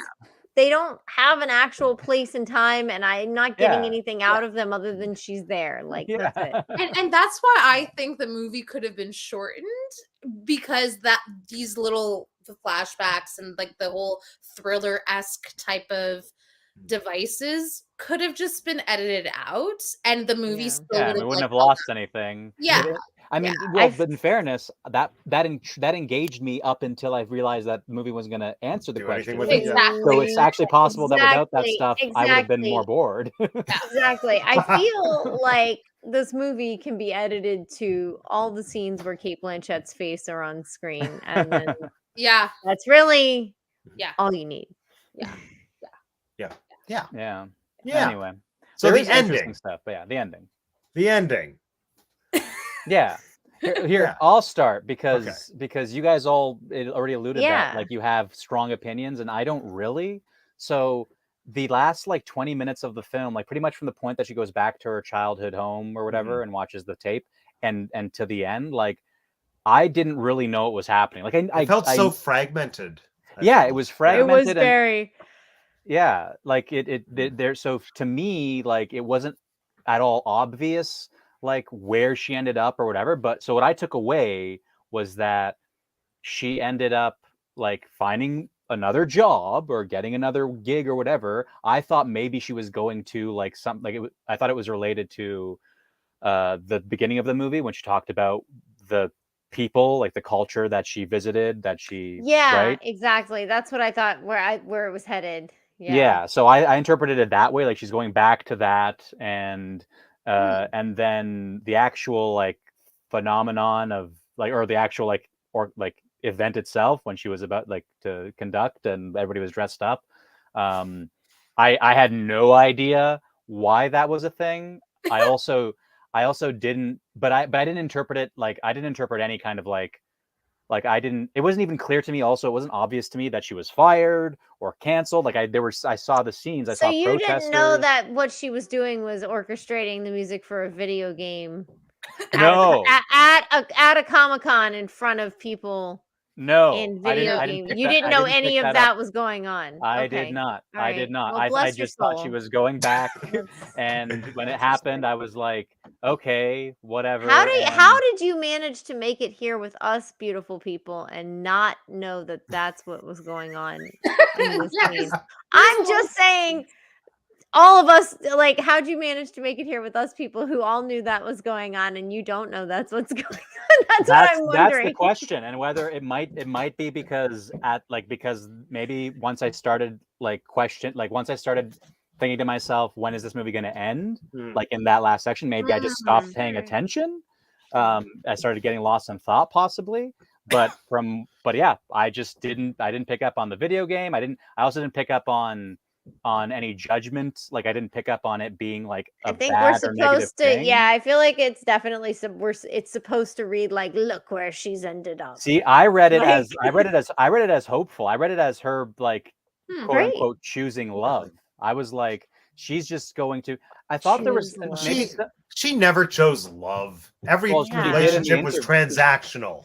No, but Very. in her art, right? And she had. True. I want you, if you guys can maybe help me or not. I had a vague recollection that maybe it was in that interview or maybe it was in her discussion in the classroom scene. I thought she had she made a statement about how the like something about to do with the past and how like something about like the past doesn't matter when the art is happening. Like and I don't know if that's I'm getting that because of the classroom scene where she was talking about like artists past, which I don't think she may not have said that word, but I want to say the word past was used. But so does anybody remember that if she had it like when she was discussing that when she was discussing music and the way and whether it was when she was discussing her conducting. Scene. Yeah. I very much remember the beginning interview. Yeah. And it was all about her like accolades, but I don't think she ever said something in regards to that. That rings more true to like the classroom. Yeah, like when she was like trying to like just like brush whatever the student was saying. Well, Like, and she was like, yeah, and in the interview, in the first interview in the movie, she's kissing, kissing the butts of the people ahead of her. Yeah, but she was saying she did have that one moment where she was discussing like what the job of a conductor is and how like time stops and I'm controlling time and stuff. And I thought maybe in there because that's also when she talks about like her, how compared to Bernstein, who chose to explore the like suffering of the perspective piece, she chose to interpret it from she chose love. That's what I think, that's what they say. But I kind of interpreted it as like, all right, like leaving behind the past, leaving behind all that drama and just getting back to like what matters to her, which is like her, I guess, love of the art. So anyway, what did I miss? Where was the video game thing? Just when the screens came down and you heard the voiceover I think Yeah, the so implication is And there. then they pan on the crowd, and they're all in. If you look, I think it's a branch of either Zelda or no, it's a thing called Monster Hunter. Yeah, Monster something. Hunter. So But there are some like yeah. iconic Monster Hunter But monsters. no, it's like from the back. Like they pan backwards. Well, and they have one of the characters in the crowd is like this pig thing. I'm not familiar with the game, but I Furries. do. They're like yeah. cosplayers. Like they just Yeah, look like Cosplayers and furries are very different things, Alex. No, yeah, it's cosplayers. If I if think you're a it's like- furry, you are a cosplayer. But if you're a cosplayer, you're not Oh, yeah, necessarily a no, and furry. I wasn't trying to be insensitive and conflating. I was just saying they look like furries are. I mean, I don't know. I'm not an expert on them, but what I've been exposed Are to, you typically sure? I see. I'm not sure. Maybe I am, maybe the foremost expert in this group, but they're usually in my mind, they're usually in full body outfits. Like it's not just like I have a tail, I'm a furry. Maybe Until there are they're furries not. who have it. we should invite a furry on to just dispel. Dateline. I have Yes. a Interview full with a cat furry. outfit, Yeah. but or like a morph You have a suit. cat outfit? Like a morph suit, like a cat morph suit, Why? tiger morph suit. Why? Why? Why do Because I you have to own audition this? for cats. So funny. Is that what the blue screen's for? They'll too? probably give you a Yeah. costume, Alex, if you audition for cats. They'll give Yeah, you they'll it. give They won't you- give me a costume for the audition. No, you're right. Right, you need to Yeah. come prepared. Yeah, Exactly. Right. And that's Yeah. why I have the morph suit. That's big. Well, so in the movie, I did not realize that what she was in Thailand for was that concert. But I originally thought, oh, like she's just teaching. At, Yeah, like, I don't think we're supposed to realize that that's until it happens. Until Exactly. yeah. No, But that worked. Yeah. From like the audience I was with watching it, it was very much like, oh wow, like look how far she has fallen. And I'm like, Well, yeah. Why did you get that? Why- we what- enjoy, like I've gone to a Lord of the Rings orchestra, Yeah. like reimagining or Because like there's, like, Game of somehow- Thrones. Because somehow, even though we're in a culture where like you can't get tickets to Comic-Con because they're so freaking expensive, even though we're in that culture, somehow Mhm. this is still considered like So what We can does the put movie this in do a to tell movie. us that? it just does. Like it's just No, Just- how? it- It it's can't how it's just do framed. it. It's how it's how framed it within. is. Like Yeah. she is on stage Yeah. doing this is her very conducting, dramatic. It's very and then- serious. And then the thing happens, the screen comes down and Yes, and the voiceover announcement, the guy and- says you're about to blast off into Yeah. lunacy Yeah. land. Yeah. But how I does that- appreciate that you don't think that that's diminishing, but most Yeah, of culture, I it's think, is just- supposed to it's just understand that the it thing is. she's doing. Oh yeah, no. Like I feel like we all agree that in It's like not. it's How did not. you But get I think video the games? movie. I think the movie thinks it is. That's Yeah. my reading of But it. yes, Especially but because my Todd we have Field like 3 hours of her thinks it is. name dropping Field all of won. these very prestigious, pretentious composers, and she's like Bernstein. I studied with him, etc., etc. defending And Bach. yes, Like- Yeah, and then exactly. and now she's doing something that's a completely different Commercial. style and very Yeah, very I would say commercialized like and- really, I would say that that's you guys. Like, I mean, yeah, I understand what you're Yeah. saying. Are Are Obviously. we And, like, the are we whole- projecting, Alex? Are we projecting? Yeah, no, Us and I- the whole audience I saw it with who had that reaction of like, oh wow, like Yeah. I think kind that of, is yeah. what the film is trying to do. Mhm. Even though we are like, yeah, no, like But that's your explanation was that the film's trying to do that just by virtue of showing us, like, for 99% of the movie, showing us that she's this very prestigious thing, and Yeah. then just by the fact that we see her in a non-prestigious setting, that's the movie telling us that she's fallen from grace. But it's like, Yeah. so Well, it's the literally juxtaposition, any yeah. scene, if she would have been doing anything non-prestigious, if she would have been in a high school Yes. auditorium, yes. then that. Yeah. Yes. But do you understand how? That's but, the point of the ending. But She's not What do you working in a want? prestigious. We just have a problem with anymore. how they depicted it because But that's we what I'm saying. disagree that it You're is telling me that not you're telling me that any prestigious. depiction would have been the same. No, So your it's problem all is that saying it's all saying the Mhm. same thing. But that's my problem is that you could have picked something else that wasn't as insulting. Like to what? A Like very what? Like what? Specific set of people. like what? Like I- and you I literally thought- said teaching Like a a high school- school band, Yeah, teaching Yeah. whatever, anything Yeah. else. What I then- thought- yeah, go ahead, Leading a Evan. band at freaking Disney World. I don't know. Like I So then mean, what was- that's insulting to me still. I Yes. still think that was really See, I What don't I get thought- that at all. But yeah, Lisa. Yeah. What I thought they were going to do, which I'm Yeah. happy they didn't because this would have been really offensive, is like teaching in another country Mhm. with non-white students. Yes, And, I like, did think that's oh, where they were wow, headed, and I was he's like, been exiled from like Europe, right? Like that yeah, would But have isn't been that weren't awful. they non-white or no? Yes, they were. yeah, because they but were in that Thailand. wasn't the end Yeah. all of what they were telling us. The end Yeah. all was this is Oh, they didn't finish Comic-Con. on that like Yeah. classroom. They Yeah. finished Yeah. on the They okay. finish on this is Comic-Con. She is doing like an orchestration Yeah. reimagining of a video game where Yeah. everyone's dressed up as characters, and this is not they're not doing Bach, they're not doing a Mozart, they're not doing any of these prestigious But are songs. we to believe that? Did she compose that, or is she just leading? No, I think she's just Just leading lead it. it. No, because Okay. in the rehearsal before that, she has the whole moment where she says, The "What do you intent think of the the composer. composer's trying to say with this?" And then the reveal is, "Oh, it's a video game." Although I think to Yes. Alex's point, it could have been more clearly communicated contextually. Like if at some point earlier in the movie, this would have been too on the nose, and she was like, "Ugh, video game music." Oh, I for hate sure, for But sure. I- Yes, this yes. could have been like some groundwork could have been laid. that. Yeah, Yeah. but Although also I at don't the same think it time, like it, matters. yeah, I also, well, this movie is full of ambiguities as we've established, and I Yeah. think this might even be another one of them because there is the reading that I think 3/4 of us have where we think the movie is meant to say, look at how much she's Far she's fallen from fallen, what yeah. she's used to. But then, like I said, I think there is also the reading of this is still a great job and she is still working. Is the Yeah. same thing going to happen with these people? With Exactly. the video liked- game. Yeah. I would have liked if So- the movie would have ended somewhat closer to when she freaking drop kicked somebody at a podium. That was That an scene. that to When- me was What got me was that she climactic. thought they were still going to play. And she was like, okay, I got the Yeah. Give me music. eyes. Give me eyes. Dude, like to me that it needed to end like 30 Fair. seconds to a minute and a half after that because Yeah, I was or like, like her watching the this- tape, right? yeah, sure, that would've been exactly. a Like good ending. yeah, I just to me that was the end of the movie for me. Mhm. Like when that happened, I was like, oh yeah, that's all I need to see. I know she's canceled after that. Yeah. I And see what about her, the massage parlor scene? That little She just- blip she on just- the radar. She just went Am into I like freaking a happy ending massage. Oh, Yeah, then Didn't then she like it. threw up and but got she scared. doesn't understand. But she doesn't Yeah, she understand didn't that want. that's She what wanted it a is genuine when she massage. goes in there. Yeah. She I didn't want. thought she did understand, and that's No, why I she don't think was she- that I- after. She was like, I can't do this. Interesting. I thought she yeah. completely did not understand. Yeah, I was with Oh you. my Janelle. Yeah. God.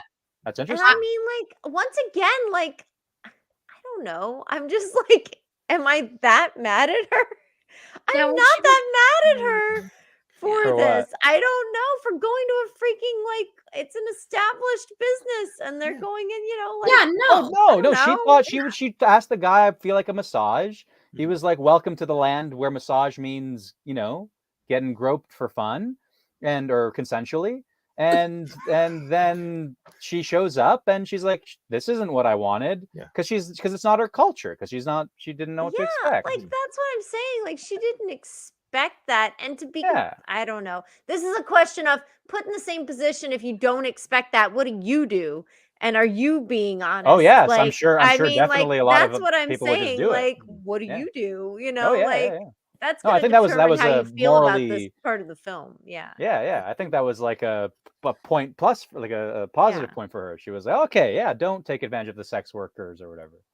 Yeah. But Yeah, it was such a short thing that just came and went. it's also so it's quickly. also Just like incidental. Yeah. that whole and like you said, the last 20 minutes to me just felt like things Yeah, I moments forgot like all that. about that though. That is Mhm. that's another like juxtaposition because in that scene I'm like, well, I mean, Yeah. And like, my could that be judging. another, not a sense of like, look how far she's fallen from grace, as it were, but now it's almost an inversion of, oh, I used to be the person in control, in power of all of my sexual encounters, and yet now here I am, like having to pay for it, as it were, Yeah. whether intentional or not.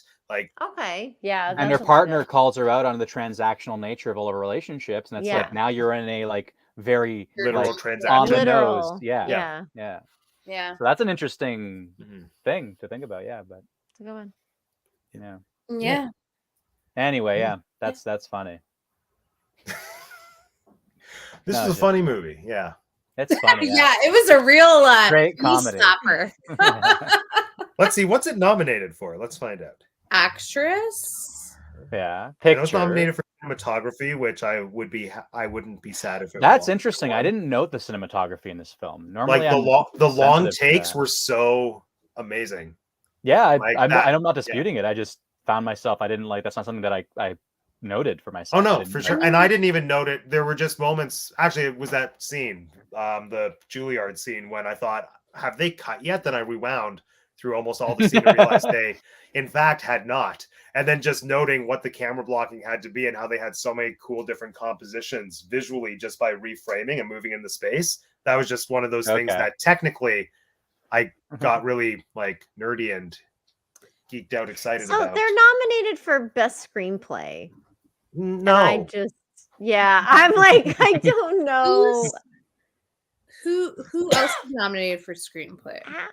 I think that'll be Everything Everywhere All at Once. I think they're how nominated. are they? How is this? I don't Yeah. know. So the Banshees, Triangle of Sadness, Fableman, Tar, and Everything. How many Oh, actually, nominees Banshee do we might get win. for best picture now? 10. We don't can get get up. 10. We can Do we get still up get to 10? 10. We can. They're allowed to do up to 10, but for reasons, sometimes it's less. I don't know what they are, Okay. but like for voting Yeah, reasons, so there that's why aren't it's enough usually movies that like 9. are worthy. It's I don't like there being 10 anyway. I grew up with 5, I believe. So I know. Yeah. that's- yeah. It's too much. I mean, like, I think It mean, should not win best picture. There's No. that No. we can all agree on that. Yes. No. Yeah. Best actress arguably, but Michelle Yeoh is sweeping, so Yeah. Like if Michelle Yeoh was not nominated, yes, totally. Mhm. But I think the screenplay is fine, but it's not anywhere the no, best. as yeah. good as Everything Everywhere All at Once. Mhm. Yeah, I mean, I think like this is a very like standard drama that we like always see every year that is nominated for Yeah. an Oscar Mhm. or many Oscars. And like, yeah, it's an Oscar movie, but I mean, I don't think it's gonna sweep anything. I Yeah, can see it not winning anything very realistically. Yeah, and Yeah, that's fine. exactly. Mhm. And I'm fine with that. Kate Blanchett Yeah. already has her Oscar. Oscars? Oscar. I think it's just Blue Jasmine. Is it just one? Is it just one? It might be. Really? And I mean, that's well, fine. I'm okay. I'm yeah. okay with that. Like I would be happy if it won best cinematography, but I think that's going to go to Compared to German war Banshees, movie. Is this original or adapted screenplay? original. Yeah. Okay. So I- Fableman's why is Fableman's nominated for freaking everything? And then like there are some things that I definitely know should be in these categories that I'm like, why? Why is that not here? Because it's yeah. Spielberg. That's Spielberg, baby. It's Spielberg. If Triangle of Sadness wins anything, I'm gonna How riot. is The Whale not nominated for adapted screenplay? I'm sorry, I know this is a speculations thing, but I just noticed that. I'm like, Yeah, that's really what is nominated for adapted? oh god. All Quiet on the Western Front, Oh, that's gonna win. Living, Top For Gun screenplay? Maverick. Yes. I wouldn't give Western Top Front Gun screenplay. Maverick, Women It's gonna Talking, and Glass Onion. Of Women all things, Talking- which I Glass love. Onion Glass shouldn't Onion. win anything. That's not I adapted. love Glass Onion. That's not but adapted from anything. it must be adapted from something. I think Women Talking will probably get that one because it's adapted from a book. Yeah, And but how it's a is The bestseller. Whale not here? How I is that know. not Maybe here? on plays that? are not Politics. considered. I don't know. Oh no, they are because Hamlet won for best Very much adapted so, screenplay. yeah. Oh my The god. Kenneth West Branagh Side one that Story literally was wasn't an nominated, adaptation. yeah. It was every word. I was like, you won an Oscar for doing the script. Doing this. Yeah. Well, but doesn't the screenplay like include not just the words? Like, No, doesn't that's it- directing. I mean, the No, screenplay might have sometimes said like this scene is taking place in this room. yeah. Like the Here's the screen, like the text. screenplay can be filled with all kinds of direction. So Yeah, but also since Kenny also directed it, it blurs. well, a if you wrote line, it, and I then feel there we go. blurs a line. It's not an adapt. It was barely an adaptation, but save that for whenever Shakespeare month inevitably happens. But there it is. Yeah. Anything we want to say about the movie before we play the game? I Let just me want consult my notes. I just want to say that I thank Tar for giving Dyke Kate Blanchett's Instagram page more content to work with, because now I can live more into the fantasy that Kate Blanchett is a queer woman and I would have a chance with her. Unfortunately, feel she's you. not. I feel She's- you. I feel yeah. you. Unfortunately, she's not. I will continue to be a fan of hers. It's not my favorite movie of Kate Blanchett's, but I do think it was strong. Yeah. And Yeah. I will not be watching it again. It was too long for me. Yeah. Yeah. It was a. If anybody knows the phenomena that was somehow the whatever it was, Marriage Story / Divorce Story Oh with my Adam Driver and Oh, Scarlett yeah. Johansson. yeah, I like I that got movie. it. This movie felt a lot like that, but No. Kate Blanchett. Better. How No, dare like you. I didn't like that movie, but I the love that acting, movie. I but liked the the movie a lot. acting was superb. The movie sucked. There was a But the Sondheim No, the movie song was in the great. middle of was it. superb. No, the movie was great. This movie overall, not my That movie favorite. said Sometimes I something. wake This up and movie I didn't wish you say were anything. dead. Kate Blanchett. Look, I'll take Adam Driver crying into a camera any day. Over Please. Kate Blanchett in a suit. No, that's what I'm No, saying. I'll take Kate Equally, Blanchett. I will take this, but the movie itself not enthralling. Yeah. No, there's no meat here. Kate Blanchett is the meat. Yeah, So, Kate Blanchett's the that's- me. If it was That's played my by anyone closing else, thoughts on that movie. What if it was Kate Winslet? She was in Little Children. I mean, sure. I wouldn't but buy Kate it. I Blanchett wouldn't buy it. gets me more. Yeah, she gets Yeah. me more. Yeah, and no, Kate Winslet, her career peaked at composer of great songs, crying about the whale. So, give her Look the now. Oscar for Take that back. that. Have you not seen her miniseries on Crave? Which one? The Mayor event of Mayor of Easttown? Easttown? Yeah. No. Oh, I love that. Yeah, That's no, that came out great. like 2 years ago, though. Yeah, well, they're gonna make another season. Don't Composer worry. of great songs has happened since then. Exactly. Yeah. Composer of great songs is just Yeah. she had to do Mayor of East whatever to get there. To get there, yeah. Yeah. To be able to. If you can't Yes. take me at my Mhm. Mayor of Easttown, you don't You deserve me at my composer of great great songs. songs. I need to make that a shirt. I am waiting for a Kate Winslet movie where she is like an older queer lady. So just waiting for that. I just have Heavenly Creatures to go off of right now. So Heavenly. Oh, Oh, that's different yeah. from Beautiful Jeez. Creatures. It's very yeah, different. I know that's Oh, maybe I'm that is thinking of from that the one. vault. That is from the vault. I found something that we didn't really address yet in the film that we don't need to spend too much time on, but it's just something that I noted, which was that whole her chasing after Olga sequence. Oh my god, with the dog, the wolf. Yeah. Yeah. So like I didn't know what that was really about. Like I thought what was gonna happen was she was like that Olga like intentionally left the bear and that like she was gonna chase after her and like find Olga naked or some shit. But of course, very quickly I realized that isn't what was that wasn't what was gonna happen. But yeah, and maybe it like ties into that sort of like what you were saying, Lisa, that like sort of heavy-handed paranoia like phenomenon in the film. But like like my when I thought about it and what I came up with was I wrote here what did I say? I said perhaps the sequence is supposed to reflect the disparity between her lust and the reality of the individual she is lusting for, or in fact the reality of the quality of what she is doing, being unfaithful. So like I thought maybe it's like maybe she's chasing after her, you know, this object of her affection that we've already kind of established previously she wouldn't be compatible with otherwise, yet, you know, save for the fact that she's attracted to her. And so she's like going after her, and then she's seeing because like that sequence, it's showing us like it shows us that courtyard first, and it's all kind of in disarray, and it's kind of like, you know, in tatters and unesthetic. And then she goes down to like the lower level and sees these like dirty rooms that are, you know, abandoned or whatever, like very, you know, impoverished and ruinous looking or whatever. So like or ruined rather. And and then there's that scary dog, which Like the hallways of her mind. Is that what you're saying? yeah, something like Yeah. she's recognizing like again, it's like the filth is a reflection Empty of her own value of character or everything. something. Yes. Yeah. So Yeah. like, but I don't know that that's it. That's just kind of like what I like. What does it mean? Maybe it's this. I feel like, But- I feel like it was a very abstract interpretation of like one, the danger of what she's doing, i.e., the dog, the yeah, whole yeah. injury Yeah. thing, and like like how filthy the whole thing Her is. sick mind. Yeah, But- she's such a sicko. But also Olga. So after she creates this idea of being attacked, which is also kind of interesting that she feels compelled to lie. It's like why? But again, maybe because she's like recognizing that the whole thing happened because she was lustful or something. But anyway, then Olga actually later on asks her, like as though she's suspicious, right? Like says, "Where were you when you got attacked?"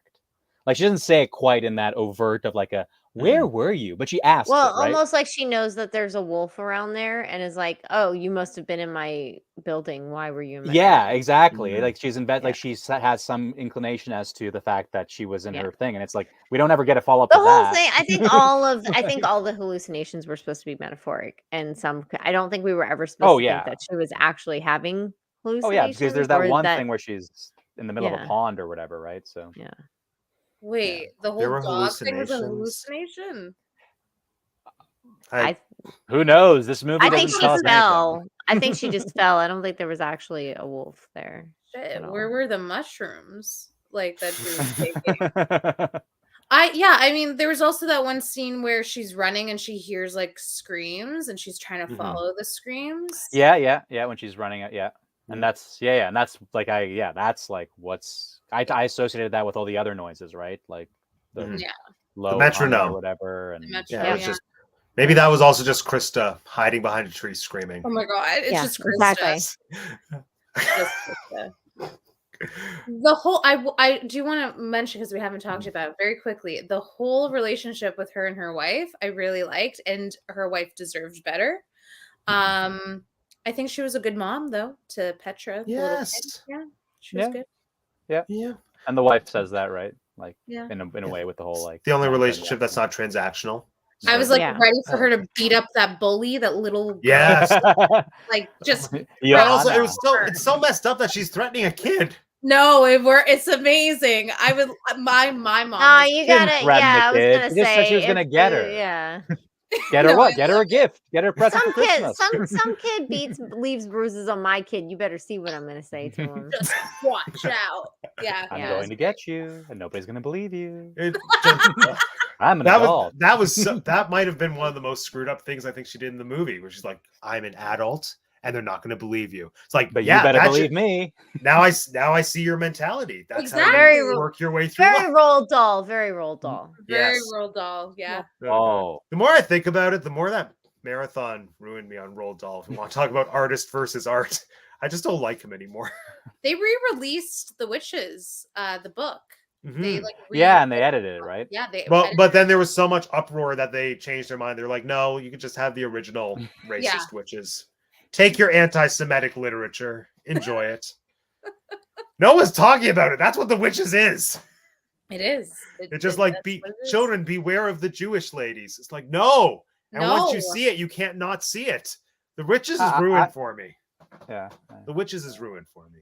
As are Not most not of for his me. books. Not Oh, for okay, me. that's good. Well, yeah, we'll always have Angelica Houston as a rat. Yeah. We'll always have Which that. is iconic. Yes. Yes. Yeah. Witches. Iconic. Which is iconic. Which is iconic. Okay. It was iconic. I put about as much Fantastic. effort into this game as I did into watching the movie, so it's very half baked. Oh my God, the yeah. disrespect to Kate Blanchett. I paid attention to the scene she was in. I was like, okay, I get it. You're Yeah. speaking very eloquently, and you have a cool haircut, and you look good in a suit. There it is. Okay, so this game is called Tar on Tar. I just made it up. I am going to show a Nice. name on screen, and you have to tell me if it is a famous or, dare I say, prolific conductor or a type of tar. Stop.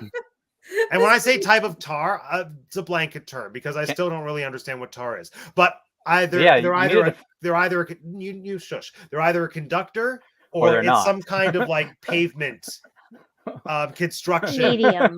thing. Yes. Okay. Yeah. Okay. Yeah. So Oh, Wait a so minute. Wait a it's minute. Wait a not- minute. Is it brands or like the technical I don't term know. for it? It was very Okay. difficult to even find things that had Okay. names that were kind of applicable. So you could just say conductor or Or tar. not? Or yes, Okay. Conductor, or not type of tar. Not conductor. Type of tar. Okay. Yeah, here we go. This is the first one. Okay. I can't say any of these names. But you can try. Conductor or type of Macaras? tar. Macaras. Macaras. Macaras. Macaras. Macaras. Feel free to play Yeah. along in the comments. Tar on tar. Okay. Macaras. Oh, I didn't come up with a bonus question. I'll think of something. Okay. Let's see our answers. Alex. Tar. Okay. Jeanette. Conductor. Lisa. Not conductor. Not. It is actually a conductor. Really? Yes. Yes. Oh wow. I know. Okay. Wow, Next. Vince got it right. No, accent aigu. Beach. Beach man. Beach man. This is a tricky one. Yes, Vince, play along. I think this was Vince's guess for the last one. Oh, yeah, let's look at Vince's comments because he had some good commentary. Yeah. We were he's having a a discussion. he's a real fan here.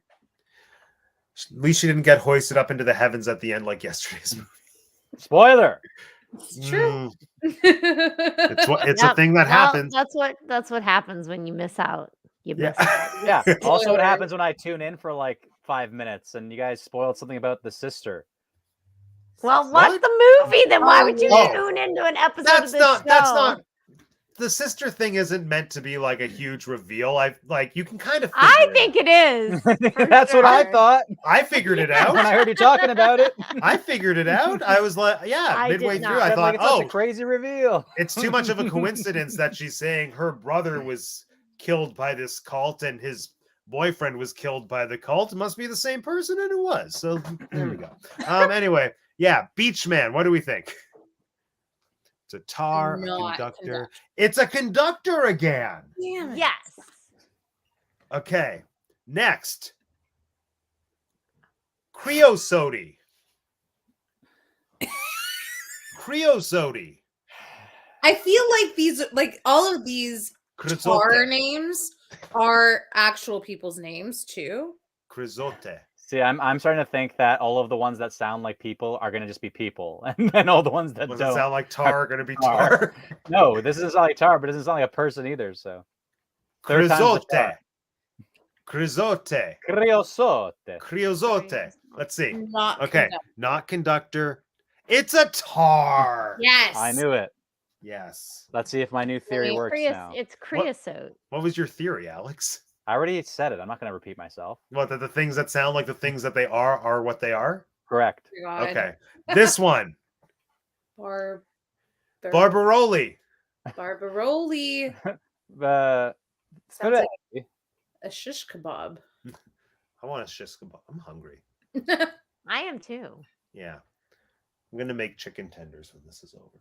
Oh, nice. Yes. Well, they're frozen, but they should still be tasty. Oh yeah. Yeah. Cook them first and they'll be tasty. Yeah. This is why I know the chefs. Don't need it Okay. frozen. Let's see our answer for this. Barbaroli.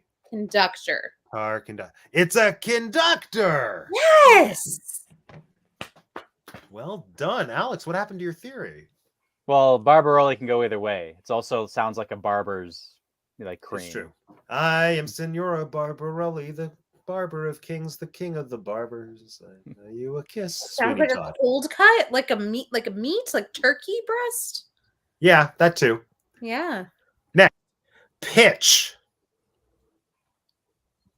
That's just another word for tar. Or maybe it's the name of a Jesus, composer. Alex. Tar.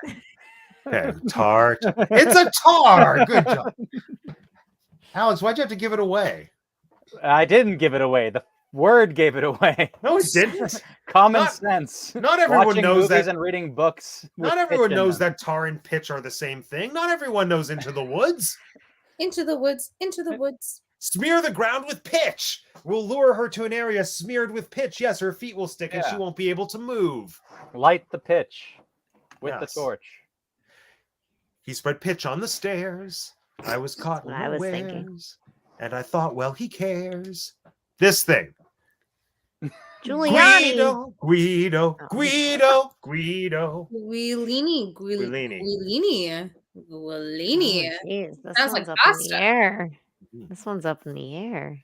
Guilini, Giulini. Giulini.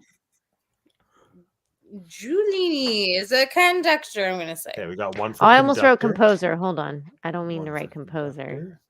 I'm writing conductor, so you can count my vote. It's a conductor. You Okay. got it. You got it.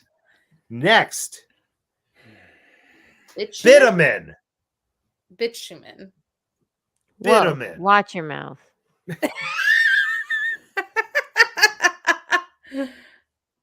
Tar. Okay. Tar. Oh, I said tar. Oh, is tar your answer? Yeah, I said tar. Yes, correct. It's a tar. Yeah, tar. Yes. Everyone gets a point but Alex. Okay. Next. Harn. Harno. Har, Harno. Harnoncourt. Harnoncourt. Harnoncourt. Okay, we got is a one for tar. tar, one for tar, two for tar. Hold on. Yeah, I'm tar too. Yeah, it's a tar. Tar Good cheese. job. Cool. Okay, we're back. We're down to our final two. Boom. Abadu. Abadu. Abado. Abado. Conductor. Conductor. Same. Alex. It's a conductor. Yes. All right, and finally, asfalte. Neither.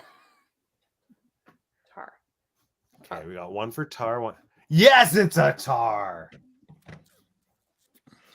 I told you, Alex, they're going to be not technically all tars because there's only one type of tar, which is classic tar. It's the only kind of tar that there is. Hmm. Just classic tar. So here are your points. Jeanette has 10. Lisa has 8. Alex has 5. How many points would we all like to wager? All of it. All of Like them. all the time. I'll do 4. 4. Okay. So we're going to do the same thing we did for Brendan Charade yesterday, where I'm going to tell you the name of a character Kate played. You have to tell me what movie she played that character in. Oh, I got Oh my this in the goodness bag. gracious. And Oh, it- character name. Okay. yeah, and it's not going to be. I'm not going to be like Galadriel. So hold on. Why not? I Because- know where that's from. Oh yeah, you're right. Hold on. Let me pull up her filmography. Just came up with this now, so I didn't do research. Acting credits: Kate Blanchett on stage and screen. Film. Here we go. Ah. Oh my gosh, no, I know what it's going to be. I know what it's going to be. This is one of my personal favorite Kate Blanchett movies, and a lot of people hate it. Oh. Yes, here we go. I'm so excited. Florence Zimmerman.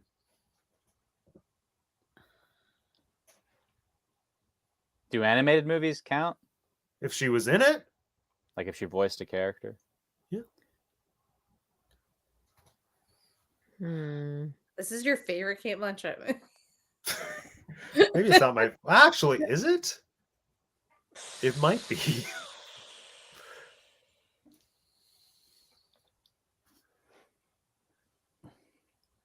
There's also a very strong chance none of you have heard of this movie.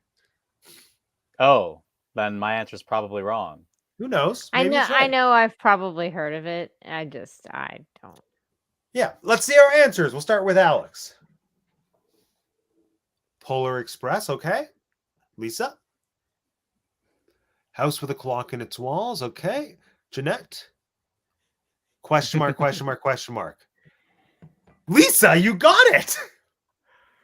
How did you How did you know that? Because it's not a good movie. It's terrible. We tried to watch that during COVID with our daughter, and none of us. I liked it. love that Oh movie. my god, the title so itself good. is so annoying. How dare you? Those books were staples of my childhood. Oh The my entire God. series, the entire Lewis, whatever his name is, Belvedere. I feel you. Maybe, I Yeah. feel maybe you. you have a nostalgia factor. Barneveld. to it. Yeah, and like the casting is so perfect with Jack Black as the crazy uncle. Yeah, no, and like the cast. I wanted to like it. That's the thing. like the casting was just everything my so 12-year-old good. brain imagined for all of those characters. It's just so wonderfully dark. There's necromancy. There's a clock in the walls. It's so good. On the walls. Well, it's the house with a clock in its walls. It's like inside. Oh, so Do I still get the point? Yeah, you still got the point. You got most of the keywords. It's got most of the keywords. I saw it in theaters on opening night. I was the only person there, and then I rewatched it. Yeah, I rewatched it again during COVID and realized that it is objectively not a good movie, but I still love it. If we can just get Jack Black and Kate Blanchett to do another movie together, that is Yes, please. better. I would take that. Oh yeah, the that, sequel. yeah. Like there's like 5 or 6 books in this series. They need to do all of them. I'm okay with no sequel to this. I loved it. Okay, anyway. Yay! Lisa won! Woo! Did you win yesterday too? I can't remember. No, I don't think I won yesterday. Oh no, Wait, Lauren. I think Lauren won. Lauren Lauren- won. Yeah. Lauren usually always wins when Lauren is on. Lauren always wins. Lauren's basically undefeated. Because Lauren is amazing. Lauren knows all the things. Exactly. Exactly. All right. Hooray. So, anything that we want to say about Tar or Kate Blanchett or Galadriel before we wrap things up? Just it's not the Tar. best Kate Blanchett movie, but you should watch Kate Blanchett movies just based on premise. Yeah. Interesting things that they explored in the movie. We had a really great discussion. Yeah. Yeah. I enjoyed the discussion more than I enjoyed watching the movie. So, Yeah. No lie. No lie. yeah. Which that is credible to the movie. If a movie's going to provoke thought and discussion, cool. If I have to sit through it to get the payoff of this, sure. Why Yeah. not? Aw, the Yeah. dedication. Yeah. The merits of this movie are seemingly, go beyond what the intention was, behind creating it. Mhm. Yeah. Right. This Kate Blanchett sort of, here you go, Kate, do this for me. Like, Yeah. that's not what we care about. If I want to see a movie about a toxic music educator, I'll rewatch Whiplash. And in fact, maybe now I will rewatch Whiplash. Oh man, Whiplash. 'cause That's a great Right. movie. I know I want to rewatch Whiplash now. That actually says something and has a point. Yeah. Yeah. I mean, you're saying that in the tone of voice that you use when you like want to make me angry, but I agree with you. No. I'm just saying that as just underscoring that line that like I didn't think that Tar like had a strong point. Yeah. Right. Also, now Whiplash, Miles Teller, Oscars. I want to watch Top Gun Maverick. Oh my god, You I should. still want to watch the Do original. you? I don't know. Do I feel like you I wanna watch should. Top Gun? If you like Top Maverick? Gun, you'll like Top Gun Maverick. I don't like Top Gun though. Then never you probably won't like Top Gun Maverick because it's the same movie. Like, That's so funny because I gave that as my reason for not watching it. My husband went, "It's a totally different movie, I'm sure," and I'm like, "No." oh, but that was before he saw it though. He hasn't seen it either. He just wants me to see it. Oh my god. That's I'm like, but I know I won't like it. All I remember from when I watched Top Gun was that it was just those same two songs played in rotation. Just Like, watch Cocktail. It's Tom Cruise in a much more Cocktail is a exciting terrible atmosphere. movie. Yeah, it's terrible. Gosh. But I'd rather see him in a terrible movie about bartenders than a terrible movie about flight pilots. What Tom terrible movie Cruise. about flight pilots is there? Because there's Top Gun, but that's not a terrible movie. So which one are we talking Oh about? my god. Tom Cruise is an artist I will not be consuming content of. I will just leave it at that. Other Katie than Holmes- Tropic Thunder. Katie She Holmes means Redemption. Other than Tropic. Yeah, other than Tropic Thunder, definitely. That's the the caveat there. Okay. Time to say goodbye, everybody. Woo! Woohoo! Woo! Lisa. Hi everyone. Hi, Lisa. You can catch me here next week when we review Everything Everywhere All at Once and the Oh, God. Oscar predictions. Ooh, so exciting. But you can also follow me on Instagram at Lisa_A_Alves, where I post a lot of my hamsters. And you can also follow me at Lisa Alves Creations to follow my artistic business. Woot! friend. Thank you, Lisa. Hello. So you can find me, Tinker J, here on Teacup for One. However, next week I will be on the Oscar prediction show, coming to you from Walt Disney World, Grand Casino Tower. I will not be here for Everything Everywhere All at Once. I will leave my notes so that Matt can ceremoniously let everybody know what I thought about that movie. But it's fantastic. I'll just tell you now. You should watch it and then come and discuss it with us. And yeah, you can catch me on my Instagram. I'll be in Disney starting March 8th to the 11th, and then again in April. And you should check out We Like Theme Parks. New episodes on Thursdays, except this week you got it on Wednesdays. So you should go check it out now. Yay! Excited for Disney trip. Woot! Thank you, Jeanette. Hey, so yeah, it's me, Alex T-Tie, and we're gonna be here, me and everybody else. We're gonna be here talking about movies sometimes. Also, probably not gonna make it for Wednesday, but What? Thursday. Yeah, I'm working now. So What are you doing? I'm doing a car dealership, Grand Touring. Yeah, anyway, yeah. But yeah, I'll like record a little video about my thoughts on everything, or maybe I'll just talk about it on the prediction show, because it's like, what else are we going to talk about? You're not invited to the prediction show.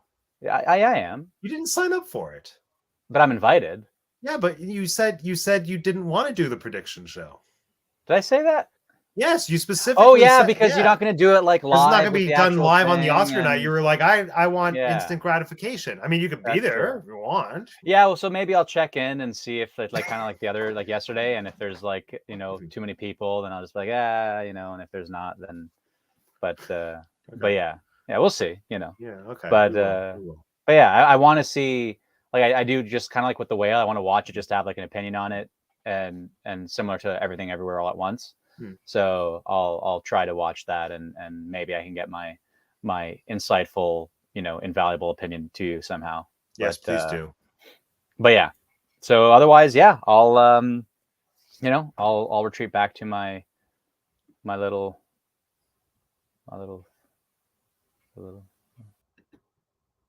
All right, friends. And if you're watching this channel, it's my channel. Thank you so much for joining us. Yeah, as we've said, join us next week. We're going to do another double show week. So Wednesday, we're here discussing Everything Everywhere All at Once. Then we're here on Thursday night with special celebrity guest Ben Gordon, all-time favorite here on the channel, also known as the face of the Cineplex pre-show here in Canada for like the best year and a half that they had that. So join us for that. But until then, my name is Matt and I have 2 degrees, and this has been the Teacup for One. How do I end this?